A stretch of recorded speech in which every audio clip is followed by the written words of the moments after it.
اعوذ باللہ من الشیطان الرجیم بسم اللہ الرحمن الرحیم تبت یدا ابی لہب۔ سورہ تبت یا سورہ مسد آپ کی خدمت میں پیش کیا جا رہا ہے۔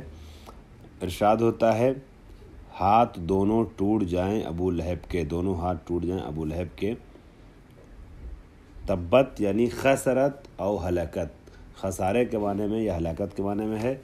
یدا دونوں ہاتھ کس کے؟ ابو لہب کے۔ اے جملتہ یعنی ابو لہب پورے کا پورا ہلاکت کا شکار ہو جائے، ہلاک ہو جائے۔ نفرین ہے، ہاتھ کا ذکر ہے لیکن ہاتھ سے مراد ذات ہے۔ وتبا اور پھر ماضی کا صیغہ آیا وتبا اور وہ ہلاک ہو گیا، اور ہلاک ہو جائے کے معنی البتہ یہاں ہے۔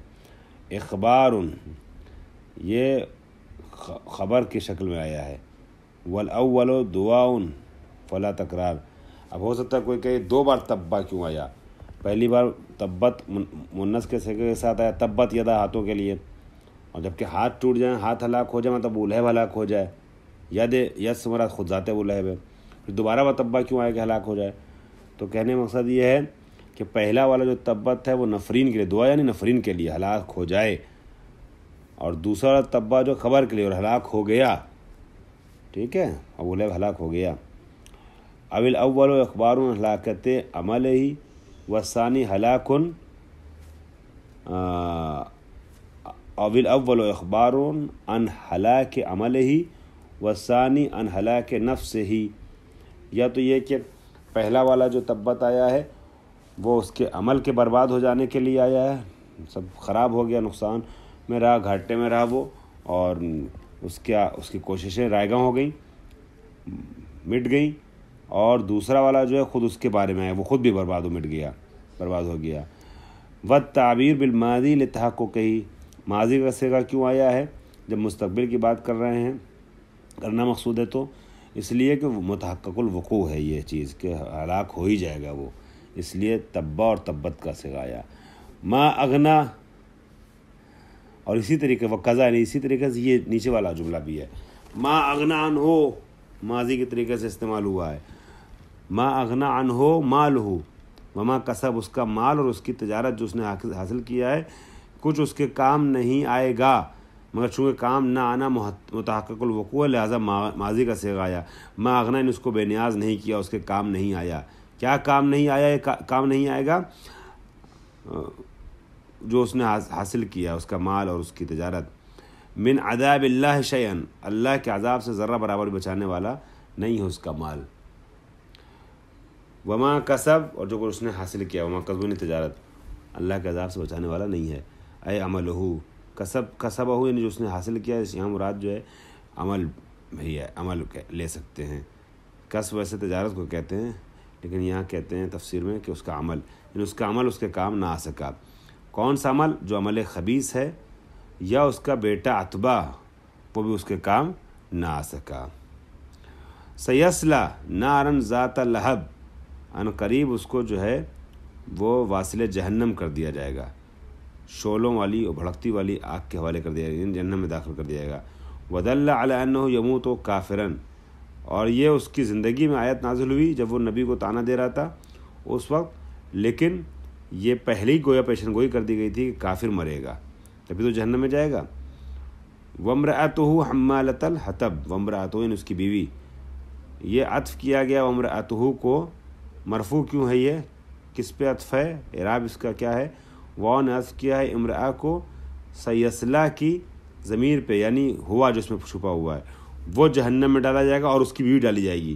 تو چونکہ سیصلا کا فاعل ہے ہوا، لہٰذا یہاں پہ بھی جو ہے وہ فاعل پہ مرفوع اور عطف ہونے کے بعد مرفوع رہے گا امرأتہ، عطف علی ضمیر یصلا، یصلا کی ضمیر پر عطف ہے۔ صوغ الفصل، اور اس کو بنایا گیا ہے صیغہ فصل کی، ضمیر فصل کی طرز پر، ہوا جیسے اوپر آپ نے اس کے ابھی آگے آپ پڑھیں گے قل هو اللہ احد، البتہ تو ضمیر شان ہے۔ کئی بار ایسا ہوتا ہے ضمیر آتی ہے دو چیزوں کے درمیان اور وہ فصل کے کام کو انجام دیتی ہے، وہ ایک ادبی تفصیل ہے جس تفصیل میں نہیں جا رہا ہوں، وقت کم ہے۔ تو ایسی صورت میں اس ضمیر کو فصل یا ضمیر عماد کہتے ہیں۔ بہرحال تو یہ ضمیر فصل کے طور پہ لائی گئی ہے، جو ضمیر چھپی ہوئی ہے اس میں، یسلا ہوا نارن ذات لہب، اور مبتداون، یا یہ اگر آپ کہیے گا تو آپ اس طریقے سے کہہ سکتے ہیں کہ ضمیر جو یہاں چھپی ہے یسلا ہوا، یہ اگر ضمیر فصل نہیں ہے تو مبتدا ہے۔ وہیا ام جمیل، اور یہ عورت کون ہے؟ ام جمیل اس کا نام ہے، یہ ابو سفیان کی بہن ہے، ٹھیک ہے۔ حمالۃ الحطب، یعنی معاویہ کی پھوپھی ہے۔ حمالۃ الحطب رشتے میں یزید کی دادی ہے، کہ جو لکڑیوں کو اٹھانے والی ہے۔ شوک کانت تنشرہ باللیل فی طریق نبی، کانٹے، باریک باریک لکڑیاں یعنی کانٹے بچھاتی تھی وہ نبی کے راستے میں شب کے سناٹے میں۔ اور حطب جہنم، یا مراد یہ ہے کہ حمالۃ الحطب سے یعنی جہنم کی آگ کو اٹھانے والی ہے، تحمل کرنے والی ہے، یعنی اس کو جہنم کی آگ میں ڈالا جائے گا۔ فی جیدہا حبل من مسد، اس کے گلے میں جو ہے گردن میں رسی ہوگی مسد کی، یعنی کیا؟ اے فتل من لیف وغیرہ، یعنی جو باریک باریک گندھی ہوئی رسیاں ہوتی ہیں دھاگوں سے ملا کر کے، گندھی ہوئی رسی، بٹی ہوئی رسی اس کے گردن میں ڈالی جائے گی، جس کے باریک باریک ریشے ہوتے ہیں، ہے نا۔ فتل من لیف وغیرہ ہی، یعنی جو گندھی ہوئی ہوتی ہے بٹی ہوئی ہوتی ہے رسی باریک باریک دھاگوں سے، وہ رسی اس کے گردن میں ڈالی جائے گی۔ کہنے مطلب یہ ہے کہ رسی کی اس کے گردن میں پڑی ہوگی۔ تحقیر لہا، یہ جملہ جو آیا فی جیدہا حبل من مسد، یہ اس کی تحقیر کے لیے آیا ہے۔ بتصویرہا صورت من یحمل الحطب، یہ حطب، اس کی صورت کو مشابہ کیا گیا ہے اس کی صورت سے کہ جو لکڑی کو حمل کرتی ہے اپنے گردن پہ ڈال کر کے چلتا ہے جو انسان، اس کو اس سے مشابہ کیا گیا ہے۔ وَيَرْبِطُهُ فِي جِيدِهِ، اور اس رسی کو جو لے کے چلتا ہے اس کو گھما کے اپنی گردن میں ڈال لیتا ہے سانپ کی طریقے سے، ٹھیک ہے، اپنی گردن میں ڈال لیتا ہے۔ اور اعلام، یا یہ کہ یہ خبر ہے اس بات کی کہ انہا تحمل فی جہنم حزمۃ من شوکہا کہیئتہا فی الدنیا، یہ کہ یہ بتایا جا رہا ہے، یہ خبر دی جا رہی ہے کہ جہنم میں وہ لکڑیوں کے ویسی کانٹوں کو اور خاروں کو اٹھا کے چلے گی، یعنی مطلب اس کو تحمل کی رہے گی، اس کی گردنوں میں بدن پہ کانٹے چبھے ہوں گے، جیسے دنیا میں لکڑی کو اپنے سر پہ لے کر کے چلتی ہے نبی کے راستے میں بچھانے کے لیے، کانٹے باریک باریک، یا جلا کر کے بچھانے کے لیے۔ اور فی جیدہا سلسلۃ من النار، یہ کہ جہنم میں اس کی گردن پہ میں آگ کی ایک زنجیر اور ایک چین پڑی ہوگی۔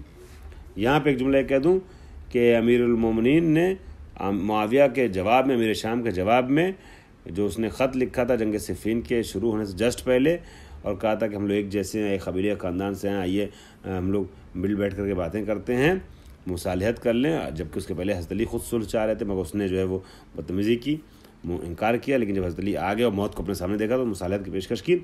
اس وقت حضرت علی نے کہا تھا کہ تو نے کأنہ یکون ذالک کذالک کیا، ایسے کیسے ہو سکتا ہے جیسے تو نے سوچ لیا، سن میں کون ہوں اور تو کون ہے، اور پھر اپنا اور اس کا فرق جو بتایا تھا، اس میں سے 4-5 فرق ہیں، ہماری پوری مجلس ہے اس کے اوپر، وہ کبھی اور تفصیل کچھ عرض کریں گے۔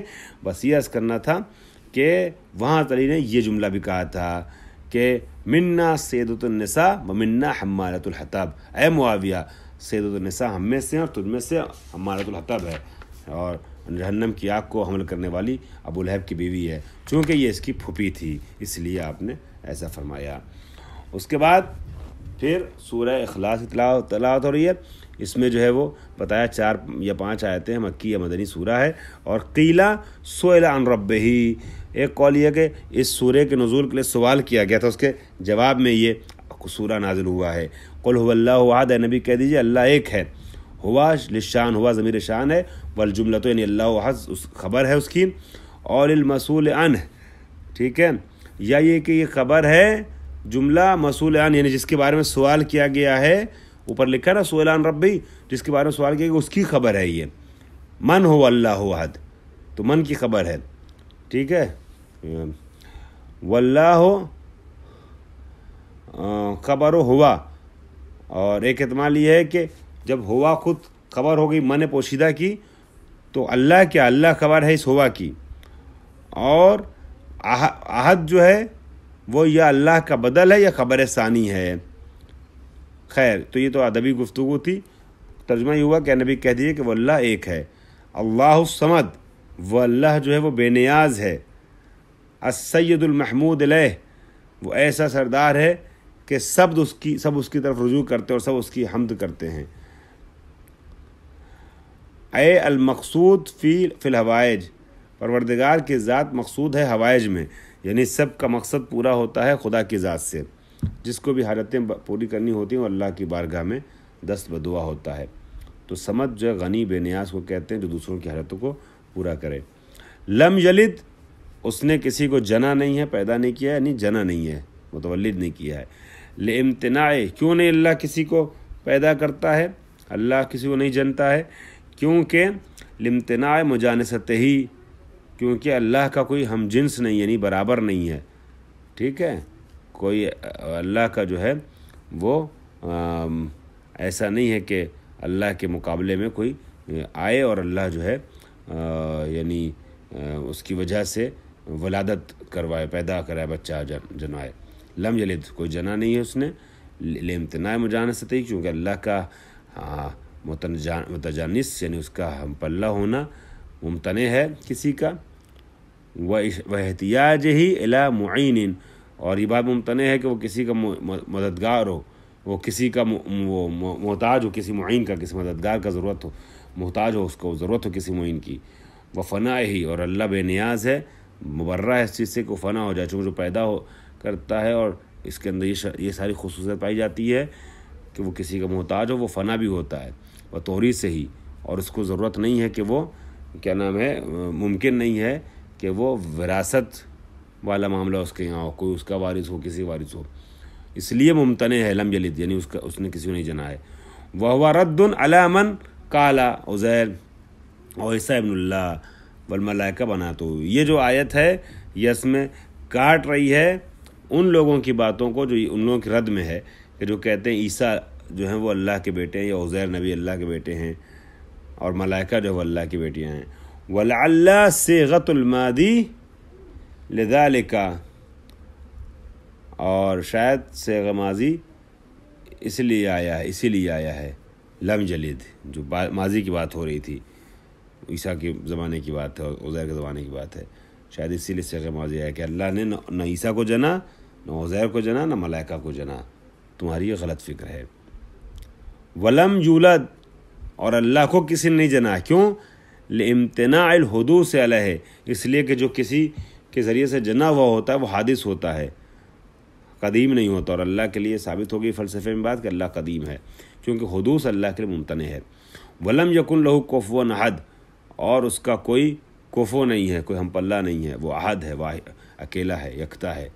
اصلہ یکن، لم یکن لہ کفوا احد کی اصل کیا ہے؟ یکن احد مکافئا لہ، یعنی اس کا کوئی برابر نہیں، ہم پلہ نہیں ہے، ٹھیک ہے۔ اے مماثلان، یعنی اس کا کوئی مماثل نہیں ہے۔ تو اس سورہ توحید میں جو ہے عیسائیت کے خلاف بھی بیان ہے، یہودیت کے خلاف بھی بیان ہے، کفر کے خلاف بھی بیان ہے۔ یہ توحید جو ہے وہ توحید کے لیے سورہ توحید یا سورہ اخلاص جو ہے وہ علم کی حیثیت رکھتی ہے اور پرچم کی حیثیت رکھتی ہے۔ 2 سورہ رہ گئے، انشاءاللہ اس کو اگلے جلسے میں بیان کریں گے۔ وآخر دعوانا الحمدللہ رب العالمین۔